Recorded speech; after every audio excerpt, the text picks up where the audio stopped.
एकदा असे अजबच घडले आणि पुढाऱ्याने लोकांना अशा प्रकारे जेवू घातले. आला मोठा निवडणुकीचा कार्यक्रम.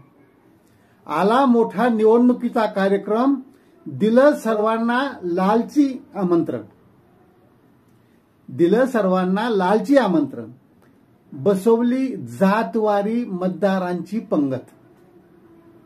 बसवली जातवारी मतदाराची पंगत. पाजणारांची जोडली पिणारांची संगत.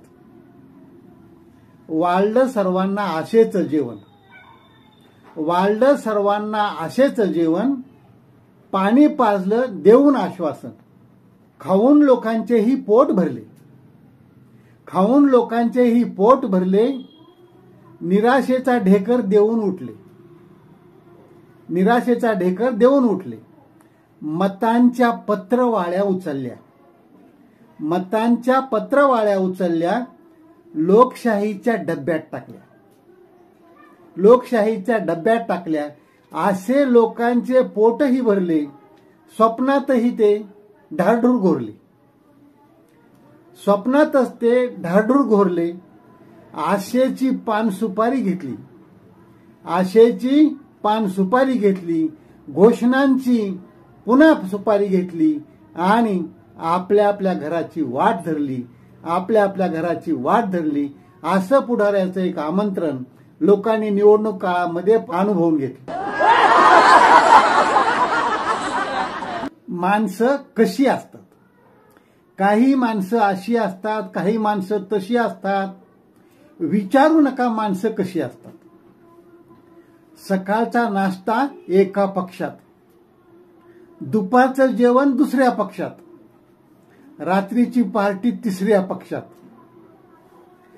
जाईल तिथं खाण्यात हे तरबेज असतात.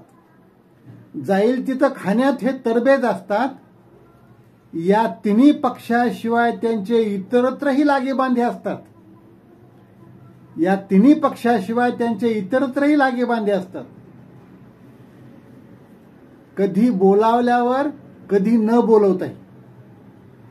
कधी बोलावल्यावर कधी न बोलवताही आवर्जून दुसऱ्याच्या घरी जेवायला जातात.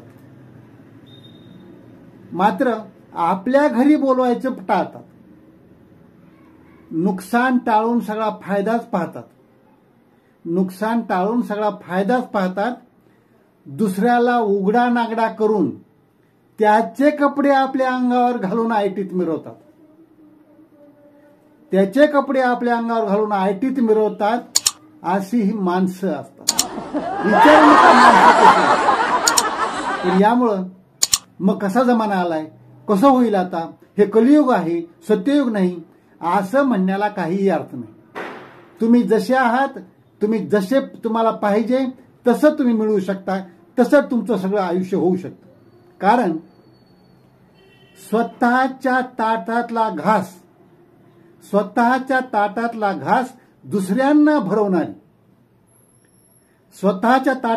दुसऱ्यांना भरवणारी, अंधारातून समाजाला उजेडात आणणारी, आपण उघडं राहून दुसऱ्याची इज्जत झाकणारी, पशुपेक्षा माणसांना वेगळेपणची वागणूक देणारी, नव्या दिशेनं नव्या वाटेनं आपल्या सोबत घेऊन जाणारी, दुर्मिळ का असेनात पण अशी ही माणसंच असतात. विचारू नका माणसं फक्त कशी असतात. माणसं अशीही असतात, माणसं तशीही असतात. विचारू नका माणसं कशी असतात.